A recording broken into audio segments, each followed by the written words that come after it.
नमस्कार. आजची आपली रेसिपी आहे पनीर पुलाव. तुम्हाला जर ही रेसिपी आवडली तर प्लीज लाईक, शेअर आणि सबस्क्राईब करायला विसरू नका. तर हा पनीर पुलाव कसा बनवायचा हे आपण आज बघणार आहोत. इथे आपण 1 वाटी तांदूळ घेतले. हे आपल्याला स्वच्छ धुवून घ्यायचे. ते आपण भांड्यामध्ये पाणी ठेवलं आहे. पाण्यात 1 टीस्पून मीठ घालायचं, 1 ते 2 टीस्पून तेल घालायचं आणि यात हे धुतलेले तांदूळ याच्यामध्ये घालायचे आणि हा तांदूळ आपण शिजवून घेणार आहोत. तर सोपी रेसिपी आहे आणि खूप छान होतो या पद्धतीने बनवल्यास हा पनीर पुलाव. पाण्याला छान उकळी आलेली आहे आणि तांदूळ शिजलेला आहे. तर हा शिजलेला भात आपण चाळणीमध्ये काढून घेतलेला आहे. इथे आपण 2 मीडियम साइजचे कांदे घेतले. हे आपल्याला असे लांब आणि पातळ कापून घ्यायचे. तर असेच हे दोन्ही कांदे आपण कापून घेणार आहोत. पालक घेतलेला आहे. पालक आपल्याला स्वच्छ धुवून बारीक कापून घ्यायचा. तर जवळ-जवळ 1 ते दीड वाटी हा पालक आपल्याला घ्यायचा आहे. तर असा आपण हा बारीक कापून घेणार आहोत.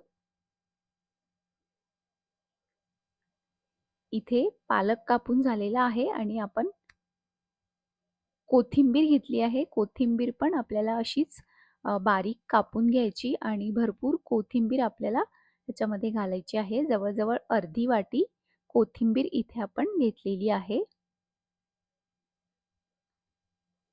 पॅनमध्ये 2 टेबलस्पून तेल घ्यायचं. यात 1 टेबलस्पून तूप किंवा बटर घालायचं. तेजपान, कलमी,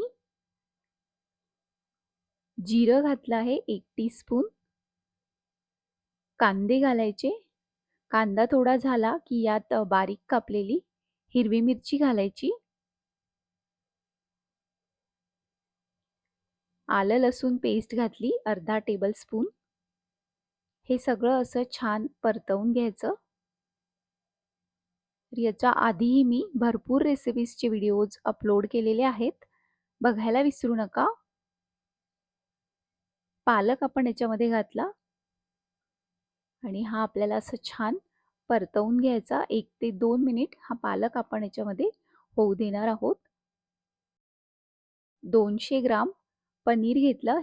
याचे आपल्याला असे क्यूब करून घ्यायचे आहेत. तर याची साईज तुम्ही तुमच्या आवडीप्रमाणे लहान मोठी घेऊ शकता. तर असं आपल्याला हे पनीर कापून घ्यायचं आणि याच्यामध्ये घालायचं. कोथिंबीर घालायची. चवीप्रमाणे मीठ घालायचं. हे सगळं छान 2 ते 3 मिनिट सारखं असं परतवून घ्यायचं. तर सोपी रेसिपी आहे आणि साहित्य पण खूप कमी लागतं आणि चवीला खूप छान होतो. या पद्धतीने बनवल्यास हा पनीर पुलाव. पनीर छान झालेलं आहे आणि यात आपल्याला हा राईस घालायचा आहे आणि हे असं छान मिक्स करून घ्यायचं. सोपी रेसिपी आहे, झटपट रेसिपी आहे, साहित्य पण खूप कमी लागतं. टिफिनसाठी पण छान रेसिपी आहे. तर इथे आपला हा झटपट तयार होणारा पनीर पुलाव तयार झालेला आहे. तुम्हाला ही रेसिपी कशी वाटली ते आम्हाला नक्की कळवा आणि अशाच आणखी रेसिपीज बघण्यासाठी सबस्क्राईब करायला विसरू नका. बेल आयकॉन प्रेस करा म्हणजे तुम्हाला आमच्या येणाऱ्या रेसिपीज बघता येतील. तर इथे आपला हा झटपट आणि चविष्ट असा पनीर पुलाव तयार झालेला आहे. तुम्हाला ही रेसिपी कशी वाटली ते आम्हाला कमेंट बॉक्समध्ये कमेंट करून नक्की कळवा. तर इथे आपला हा पनीर पुलाव तयार आहे.